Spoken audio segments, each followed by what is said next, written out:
ready? It's the Roundtable with me, Robert Bannon. Well, hey, everybody. Welcome to the Roundtable. My name is Robert Bannon. I'm so excited that you're here.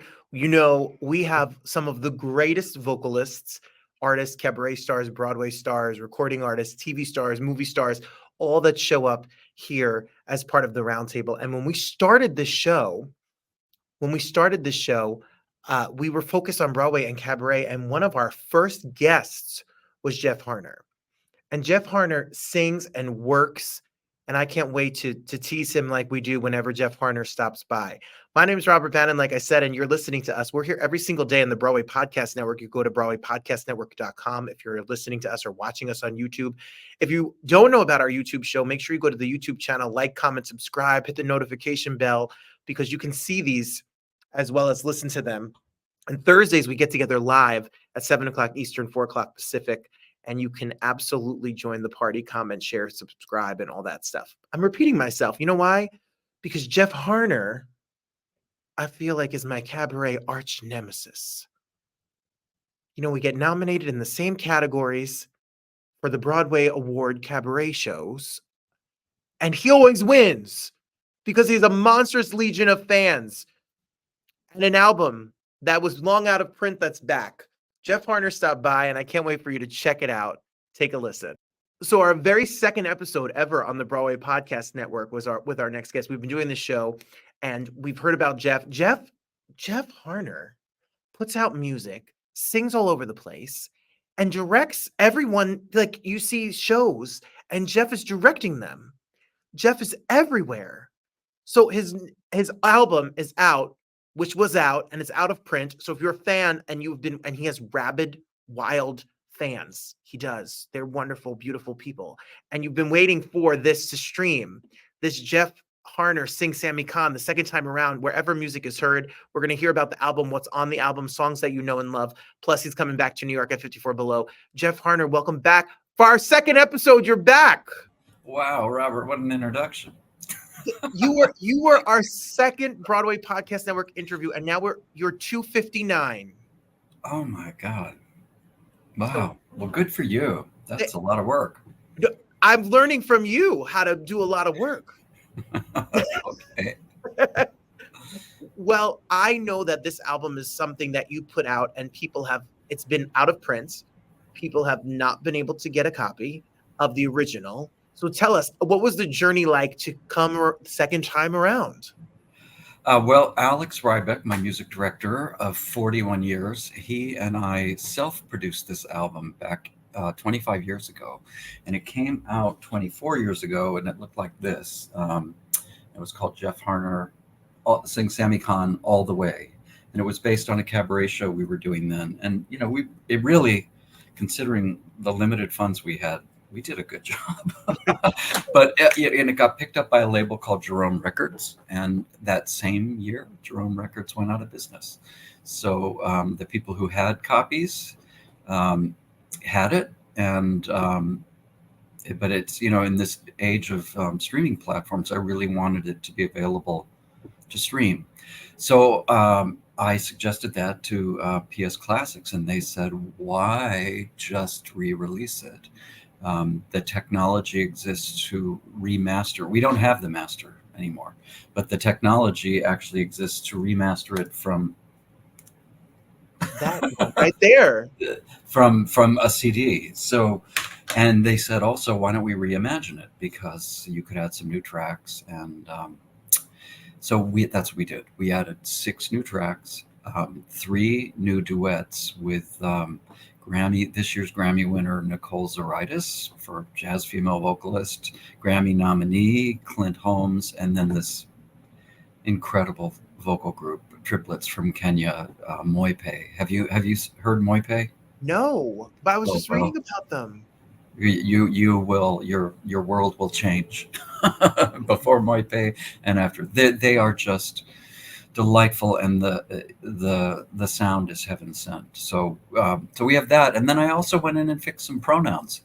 You know, I'm a little more courageous 25 years later. Jeff, that's so moving and beautiful. Yeah, it really is. I mean, anyone rarely gets an opportunity to revisit a finished project and add to it, what they've learned. So, and the title track is Sammy Cahn's hit the second time around, but what a perfect title. So that's one of the 6 new songs. It just fits so perfectly. The album, Sings Sammy Cahn the second time around, streaming wherever it is. If you have one of those, now you have a collector's item. You have a CD, the original the original print of them. And then while we're talking, I want people to know that you could stream it. And if you're into the New York City area, July 26th and 27th at 7 o'clock, the album live, Jeff Harnar Sings Sammy Cahn the second time around at 54 Below. You can get I'm sure there's not a lot of seats left, so you better hurry and grab them. It's going well.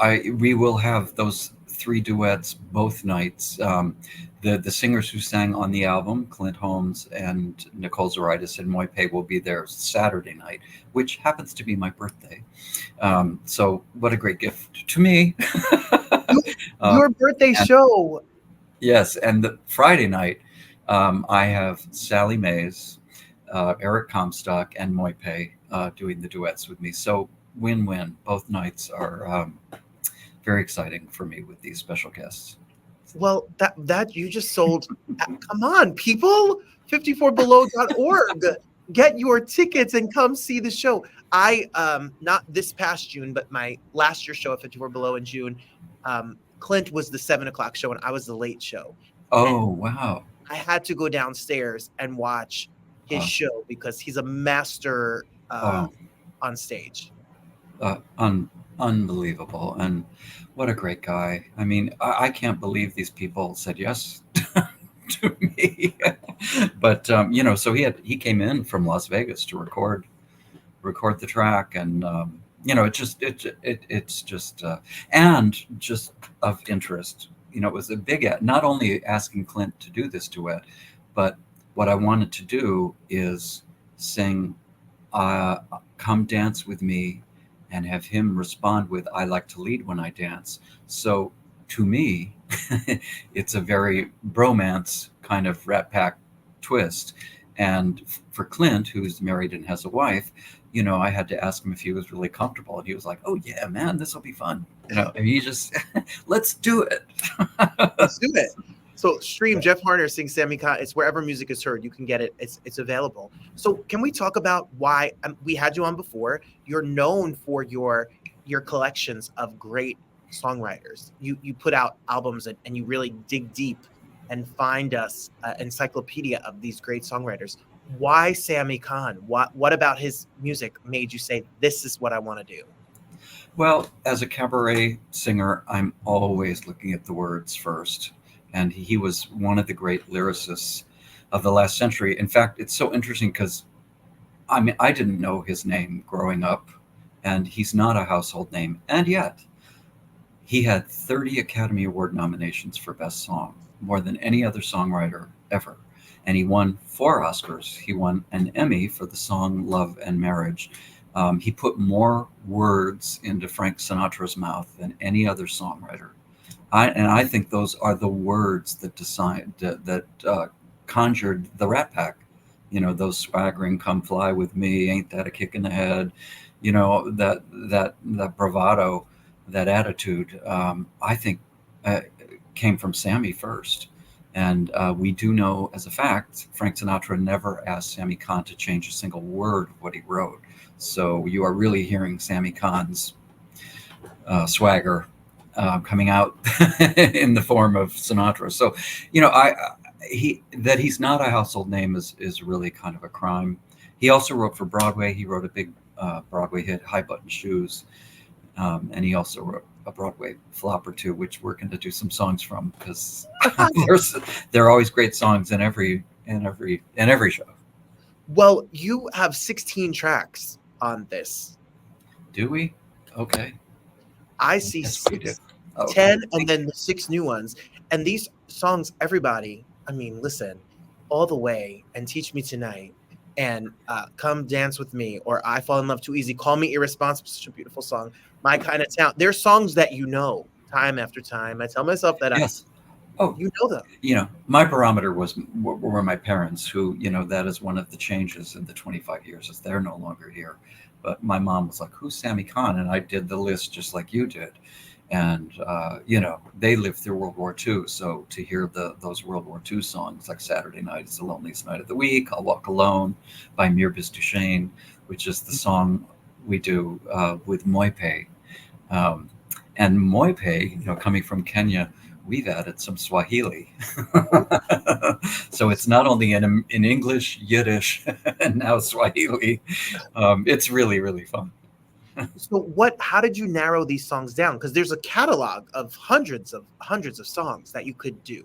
True. That's very true. And any other singer's Sammy Cahn show would be different than mine. I picked the ones that, the lyrics I sing are my script. So they have to be words that are viable coming out of my mouth. And that's why I wanted to do The Same Sex, Come Dance With Me, I Like to Lead When I Dance. And one of Sammy's flops on Broadway was called Skyscraper with Peter Marshall of Hollywood Squares and Julie Harris, that singing fool. But there is a great song, and 25 years ago I recorded it as it was written. I'll only miss her when I think of her. But now I have re-recorded it as I'll only miss him when I think of him. And we've done a whole different setting. Back then I sang it kind of the way it's sung in the Broadway show, but now Alex came up with this samba feel that's really, it's singing my truth, and that's a wonderful place to be 25 years later. That's a beautiful thing to be. Yeah. I know you and Alex is one of the best in the world at what he does, and I know that you've had a long history working together. So how does it work with the two of you? Do you bring him the material? Do you work on it together? Are you involved in his arrangements? What is it like? Yes, and yes. We both kind of make up our own informal lists of what songs would be a good fit. We had a wonderful director, and we still have him 25 years later, Barry Kleinbord, who actually really helped craft the whole show. But, collectively, we went through my wish list, and there were songs that we really knew we had to include because they're some of the biggest hits. But it's very collaborative. I will say that the song I was just talking about, which I think is one of the most beautiful tracks, I'll Only Miss Him When I Think of Him, that was 100% Alex. I did a demo of it with Sean Harkness on guitar. And we did it the way I was feeling it, which was very much a ballad with just piano, just guitar and voice. But Alex heard that and said, I hear a samba. And, so that's how it works. It's very collaborative. It's great. It's really great. It's a gift. We end the show with the song Time After Time, not Cyndi Lauper's. But time after time, I tell myself that the gift of time. Saturday night show, I will become a senior citizen. I turned 65 on Saturday night. I don't believe it, Jeff. We need driver's licenses to believe that. Yes. And that's why I like the way you do your show. That is the correct response. Thank you. It is a real gift to have time with people that you care about. And I've been really lucky to have the same creative team 25 years later. Is really great. But Alex and I go back 41 years now. So it's beautiful. It's really beautiful. Well, you had me in my feels. I had a nostalgia moment when I was listening and going through these tracks, which they're so lush and beautiful, and the arrangements are so beautiful, and your voice is so beautiful, and which we already know. And but what it makes me get in my feels is, my grandmother, who's 94, who's in Fort Lee, New Jersey, who is a little Italian lady, Virginia DiMeglio. We grew up on the Sinatra albums and records and CDs and VHS tapes that she recorded off the television of moments and events before YouTube, before we can look up every song in the world on whatever platform you use. And I remember singing Time After Time to her. And when it hit, there's these songs you hear as a kid and you kind of forget them amongst the millions of songs we sing and listen to. And when I heard it, it stopped me. It's such a, the lyric is so beautiful and the touching way that it's performed. I can only imagine there's not going to be it's going to be quite the moment to end your show with that on your birthday. Oh, I hadn't even thought about that part. That's true. Yeah.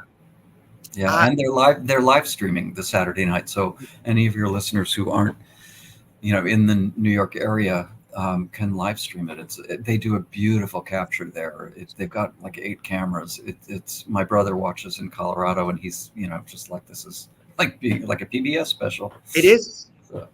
It is. It's so good. So go to 54below.org. You can get a live stream ticket for under $30, and you can get, or a couple bucks, literally, and then you can grab your tickets if you're in New York City. Celebrate Jeff's birthday. He will accept all gifts, cash, checks, money.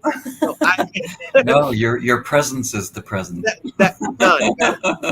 Jeff, are you always working on the next thing? Like while you're doing this, is there thoughts always ruminating in your brain, ready to go? Would you give yourself a break?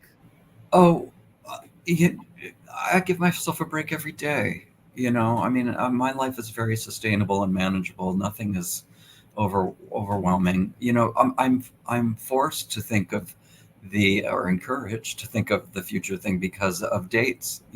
As we book these things so far in advance. So I know, for instance, I've got a date at Birdland coming up in October, and we're pondering what that might be. So there's always something percolating. Yes, I love that. And then you also direct. So yes, I've got wonderful directing things going on. I guess by the time this broadcasts, Tova will have done her last show, but we've been doing Aging is Optional, her show. She's, her last performance will have been at Iridium. And it's a marvelous show. I'm very privileged to be working that closely with her. How did your journey to directing happen? Were you always a director, or you were a performer and then you said something happened? Well, the first directing experience I had was in high school. I went to a great high school, New Trier in Winnetka, Illinois, and my classmates were Liz Calloway and Ann Hampton Calloway. We were besties back then, and they had a student written and produced and directed musical every year, and I directed that my senior year, and it was good. It starred Liz Calloway. How could it be bad? Come on. I was no fool. I saw that. I saw that star rising. But the simple answer to, it's not simple. It's actually loaded. Why I direct now. I got sober 13 and a half years ago. And my life was really in a shambles 13 and a half years ago. And in my recovery, there's something called sponsoring, where you help other people get sober, and you're not telling them what to do, you're guiding them with the tools that work for you. And I came to realize that I could do that with other singers who do what I do. My version of directing is to be a spiritual guide and to help someone channel their light with the purest channel. And I will just suggest tools that work for me, and they can take them or not. And it's very meaningful for me, the directing projects. It's a kind of energy that comes through me that definitely didn't come through when I wasn't sober. So it's a gift of my sobriety, and one of the great joys of my life is helping people craft and build and shine. I love seeing people. It takes me right back to being 17 years old and watching this musical unfold back then, to see people, hit home runs. I've talked to directors who also perform like yourself, and they say that watching someone that you direct do their cabaret show is one of the most exciting and nerve-wracking experiences. Is that similar? It's so interesting that, we had these faculty sponsors when I was 17, and it was a big deal, the musical. I mean, it was a 1,500 seat theater with a balcony with full fly space and an orchestra pit. I mean, it was a big musical. And they said on opening night to me, "You're now going to experience the agony and the ecstasy." And I said, "What do you mean?" And they said, "You're going to have the thrill of your life, and you're going to realize you're absolutely powerless about anything that happens up there." So I think of them all the time because yes, it is thrilling, and yes, I am powerless at that point. It's up to the performer to make the choices they make, and whatever hiccups happen. But the thing that I have learned in my recovery, and actually I learned this years ago from Sarah Louise Lazarus, who is a director and teacher at Circle in the Square. She's the one who really changed my life by saying the barometer is my personal best. Because I would never have been singing Frank Sinatra songs that he made famous if I hadn't had somebody say, no, the barometer is being as authentic and honest and truthful with the lyrics you're singing. Then it becomes your definitive version. It may not be the definitive version, but the North Star is always to be, to make it as personal as I can. And that's how I feel with the people I work with. Is my goal for them is to get to their personal best. That is so eloquently put. And I don't, the words of saying that, we can get very tripped up. You're singing Sinatra, people sing Broadway standards, people sing songs on stages that have been done over, and you compare yourself as the performer to the original or to the standard. But we're just trying to do the best job that we can do. That's right. That's right. 3 years ago, I released a Sondheim album. I didn't sing Sondheim till I was 51 in my sobriety, because that material belongs to a rarefied kind of singer, is how I felt. But then in my sobriety, I've gone back and I've just read lyrics. It's like, oh, this is my story. This is I've experienced this. So I want to sing this the way it happened to me. And so I came up with, my Sondheim album is called I Know Things Now, My Life in Sondheim's Words. And of course, the Broadway versions are better, but these are mine. And actually, Stephen Sondheim very graciously responded to the changes that we made in order to accommodate how I imagined these songs. I mean, it was astonishing that he was as open. I heard so many stories about you don't change his material, but he loved. I worked with John Weber on that, though. Brilliant jazz virtuoso, and so it's very jazz, has a jazz feel to it. And Sondheim was like, I love the changes. I wish there were more. Which, okay. Next time we'll give you more. It doesn't get more than that. And all of the music you can stream. It's not just this album, everyone. He has albums that are out streaming wherever music is heard. And your website is a place where you can see upcoming dates and see the discography of all of the music and all of the things that are Jeff. You spoke very personally. You always do, and I know in your shows and whatever, has that always been a choice to talk about your journey and to be open? Is that what makes cabaret good? That vulnerability where you get on stage and tell your story? I think so. Whether it's, I think an audience should know more about the performer going out than they did coming in. And even if it's not overtly saying, and then when I was 12, I had a cavity replaced and sing that song. Even if it's not that, you are learning by the choices a performer makes. They are telling you, there's a lot of information coming. I hope that it's whatever that theater-ism is, and it's a writing thing. As personal and specific as you make it, the more universal it becomes. This is what they say. So that's what I'm not looking for a self-indulgent hour of this is, my trauma. My friend Andrea Marcovici says, I sing torch songs. I torture myself. This is for your entertainment, Well, I'm embarrassed, Jeff, that I have not been to a Jeff Harnar. I'm embarrassed. I think it's a shame. You can't be a cabaret artist in New York City and not come to see Jeff do his thing. And now it's your birthday, and you're going to sing Time After Time as the last song. And I feel in my feels about the whole. So I have to come. I want to be there. I want to be there, so we all can be there. We can all go. It'd be great. Listen, if you do come, or even if you don't, I would really love to send your grandmother the album. Does she have a CD player? That's all she has. Oh, I love her. That's my demographic. All she has. She has a CD player, and I learned all of this music because of her. when I listen to it, it really moves me to think of her and think of that. No, I'd love to send it to her. I wish I could send one to my grandmother, so that would make me very happy. I will be there. I'm going to get a copy. I know we don't make music. He's not making music to retire on a deserted island somewhere. He's making music for love. So we can buy an album, buy a copy of it, and get your tickets. Stream the album, because as Jim Caruso says, the sentence you'll never hear is, "There goes that cabaret singer in his Porsche." Right. Right. We do what we do because we love it, right, Robert? Because we love it. Absolutely right. Well, I'll be streaming the album. I will be listening to the album. I will see you in July, in a couple weeks, and I will be there to celebrate. And everyone, if you're anywhere within the sound of our voices here, make sure you check it out. It is the perfect date night. It's the perfect cook dinner and have someone you special in your life show up. It's the perfect moment to spend some time with somebody. It's to listen to these songs. They'll live forever. And your voice will too, Jeff, forever. We're going to be listening to you forever.